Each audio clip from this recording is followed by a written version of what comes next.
The scent of papyrus, dust, and wood smoke, that is what vanishes first. But the smell is only the beginning. In 48 before the Common Era, Julius Caesar ordered his legionaries to set fire to the Egyptian fleet anchored in the harbor of Alexandria. The flames spread from the naval docks to the city's waterfront warehouses and then, according to the Greek biographer Plutarch, to the buildings of the great library itself. What you have been taught about that fire is almost certainly wrong. You have heard the story of a single blaze consuming the accumulated knowledge of the ancient world in one catastrophic night, but that is a fable you tell yourselves because it is easier to mourn a sudden death than to watch something fade across 3 centuries. Here is what the evidence actually shows. The library was never destroyed all at once. It was starved. It was neglected. It was slowly, patiently gutted by the people who were supposed to protect it. And those warehouse flames that Caesar ordered, they did not burn the entire collection. Plutarch, writing roughly 100 years after the event, says the fire destroyed some scrolls stored near the docks. Not the main library, not the Mausoleum, not the institutional heart of Alexandrian scholarship. You have been carrying a dramatic image in your mind, a single blazing building, a million scrolls turning to ash in a night that never actually stood in real space. If you have ever felt the quiet panic of realizing something important has slipped from your memory, not in a dramatic crash, but in the slow drift of days, then you already understand what happened to the Library of Alexandria. The structure likely held somewhere between 40,000 and 400,000 scrolls at its peak. Scholars still argue over the number because no complete catalog survived. But the real number is less important than the shape of the loss. You imagine a fire taking everything. The truth is that scrolls rotted. Scrolls were stolen. Scrolls were reused for writing practice, their original text scraped off and overwritten. Scrolls were simply misshelved and never found again. The library was founded in the early 3rd century before the Common Era, during the reign of Ptolemy II, who inherited a city already buzzing with Greek, Egyptian, Jewish, and Persian scholars. The Mausoleum, the Shrine of the Muses, operated as something between a university and a royal institute. Its scholars lived on a state stipend. They dissected cadavers, mapped the stars, edited Homer, calculated the circumference of the earth.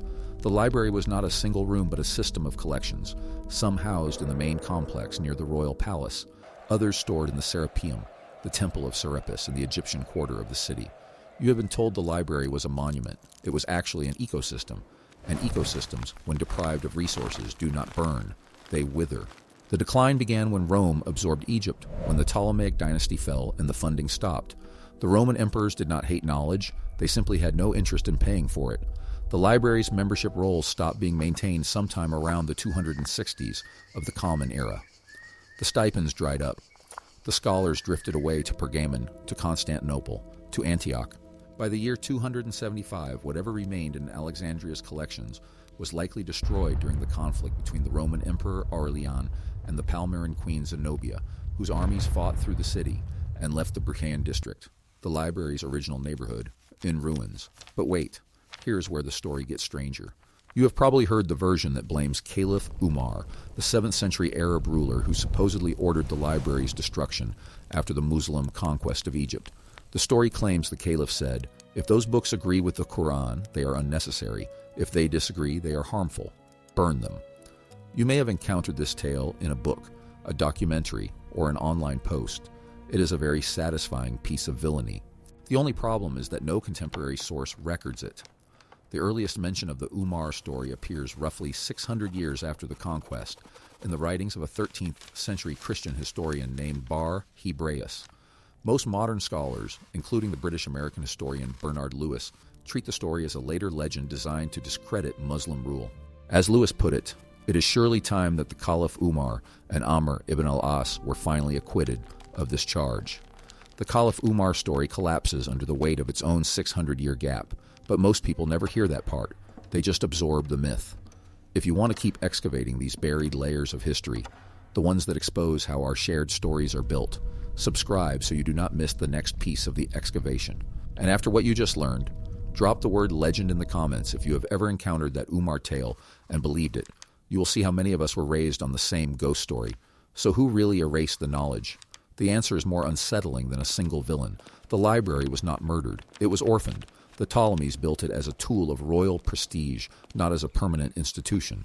When the dynasty fell, the library had no independent funding, no endowment, no legal charter that protected it from the whims of later rulers. It existed entirely in the goodwill of a government that eventually stopped caring.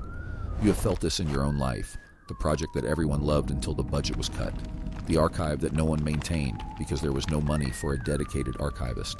The library died because no one was paid to keep it alive. That is a far more frightening truth than a fire. Fires can be fought, indifference cannot. If you have ever watched a public space decay, a museum with fading exhibits, a university library where the roof leaks, a cultural center that opens only 3 days a week because the staff has been cut to a skeleton, then you have seen the real mechanism of Alexandria's death. The library was not erased by a tyrant. It was erased by administrators who decided that other things were more urgent. And the Romans, who governed Egypt for nearly 7 centuries, were very practical people. They built aqueducts, roads, and military camps.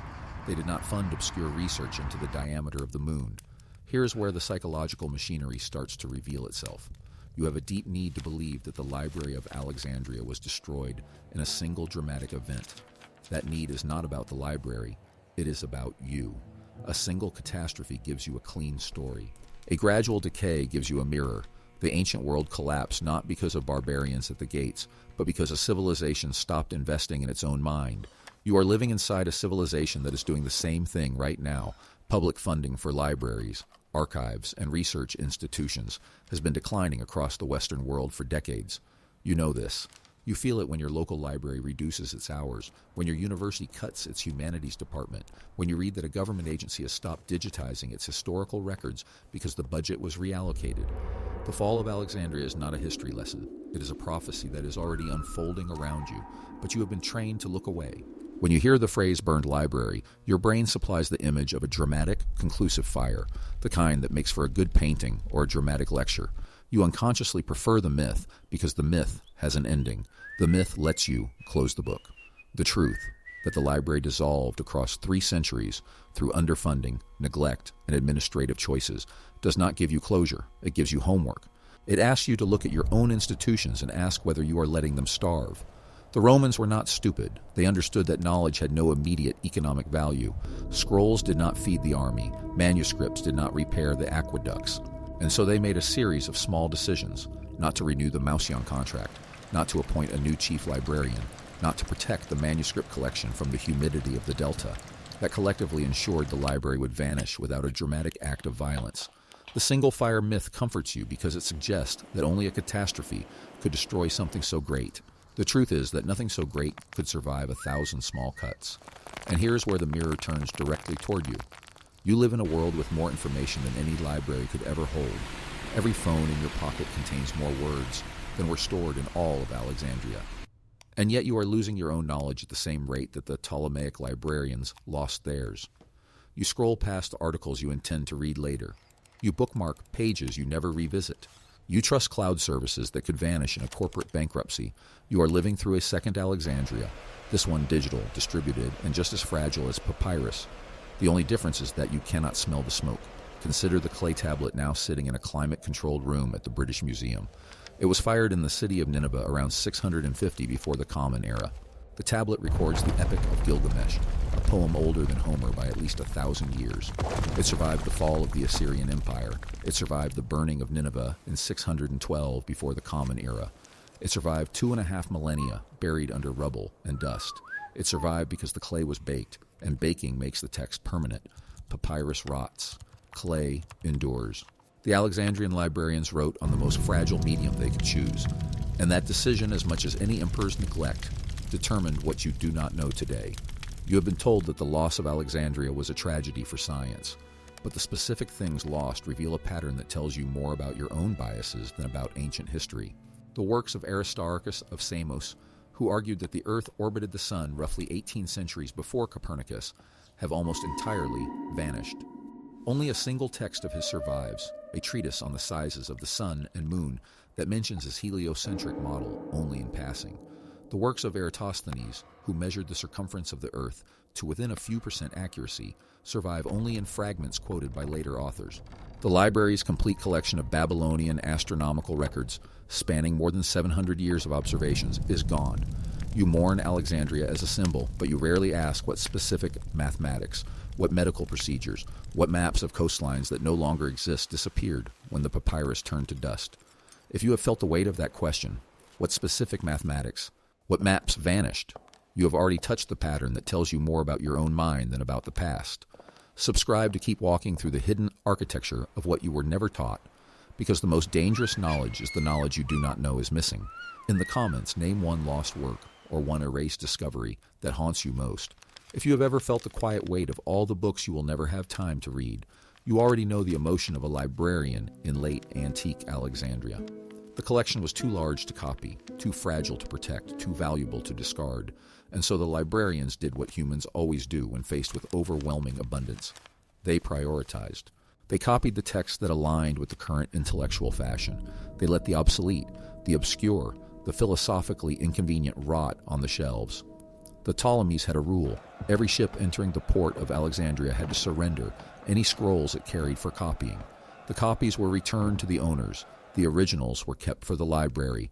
You imagine this as a glorious attempt to gather all knowledge. It was also an act of theft that made the library a target. When the Romans arrived, they had no loyalty to a collection built on pirated manuscripts. Here's a number you have probably never heard.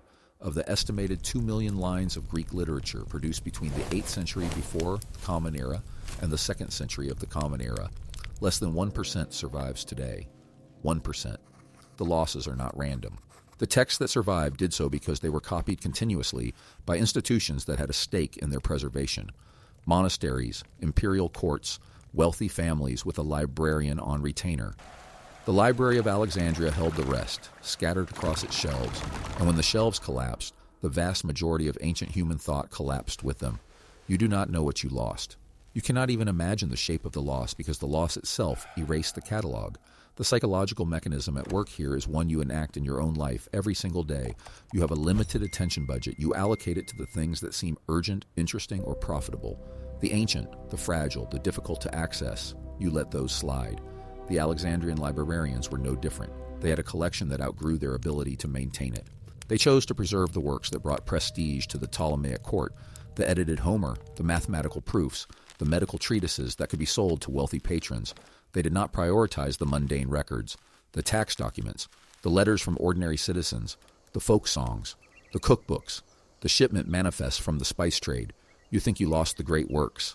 But what you actually lost was the texture of daily life in the ancient world, and that loss distorts everything you think you know about how people actually lived. Consider the case of the Vanish papyrus, a scroll carbonized by the funeral pyre of a wealthy Macedonian noble around 330 before the Common Era. It was rediscovered in 1962, unrolled with painstaking care, and revealed to contain a commentary on an Orphic poem that describes the birth of the gods. The text is dense, elusive, and philosophically sophisticated. It demonstrates that some Greeks in the 4th century before the Common Era held cosmological views that blended pre-Socratic physics with mystery religion. You have never heard of the Vanish papyrus because it survived only by accident, by being burned in a grave. Imagine how many equally sophisticated works perished because no one built a funeral pyre over them. If you have felt that familiar impulse when cleaning out a relative's home, the need to hold an object, to read its story, to preserve it against the garbage truck, then you understand the decision that every librarian in Alexandria faced. The difference is that you are cleaning one house. They were cleaning a civilization, and they ran out of time. The Roman administration that replaced the Ptolemies did not want to destroy the library. They simply had no use for it. The Roman educational system valued rhetoric, law, and military engineering. The library's holdings in poetry, natural philosophy, and comparative religion had no practical application in the imperial bureaucracy. When the governor of Egypt was asked to approve a budget for a new librarian, the request was denied, not because the governor hated learning, but because the money was needed for a grain shipment to Rome. Grain feeds the army, scrolls do not. That chain of reasoning, repeated across 70 generations of administrators, is what erased the ancient world's greatest collection of knowledge. The story you tell yourself about Alexandria, the dramatic fire, the heroic loss, allows you to believe that you would never let such a thing happen. But you are letting it happen. The digital data you create today will be unreadable within 50 years. The file formats of 1990, WordPerfect, HyperCard, the original AutoCAD, are already museum curiosities. The Library of Congress has estimated that roughly 40% of the digital content created in the 21st century has already been lost to format obsolescence, server decommissioning, and corporate bankruptcy. You are building Alexandria on every hard drive, and you are not backing it up in a format that will survive 100 years. And so you return to the smell of smoke. You imagine a catastrophe because a catastrophe gives you a villain, a moment, a date to mark on a calendar. But the Library of Alexandria died the way all knowledge dies, through the accumulated weight of decisions that seemed reasonable at the time. A fire would have been merciful, an explosion would have been quick. Instead, the library simply went quiet. The last mention of an active scholar at the Mauseon comes from the writings of the 6th century lexicographer Hesychius of Alexandria, who mentions a grammarian named Hesychius the Younger working in the city. After that, silence. No decree of closure, no dramatic burning, just the slow, patient silence of a room that no one enters anymore. The truth you are being asked to hold is this. You carry the same vulnerability inside you, your memories, your skills, your accumulated knowledge. They will not vanish in a dramatic flame. They will fade as your brain prunes the unused neural pathways, as the people who shared your stories die, as the technologies that stored your photos become obsolete. The library you are is being starved, and you are the one doing the starving. Every hour you spend scrolling is an hour you did not spend writing down what you know. Every year you let your digital archive decay is a year your grandchildren will find only fragments. You stand now in the presence of that truth. You cannot undo the loss of Alexandria. But you can feel the shape of it, the specific weight of everything you do not know, because someone, somewhere, made a reasonable decision to stop paying for a librarian. And if that realization unsettles you, good, it should. And understanding the shape of that weight matters more than you think. Because here is where the loop that was opened at the very beginning of this investigation closes. You came here carrying the image of a burning library. You leave carrying the image of an empty room. Which one haunts you more?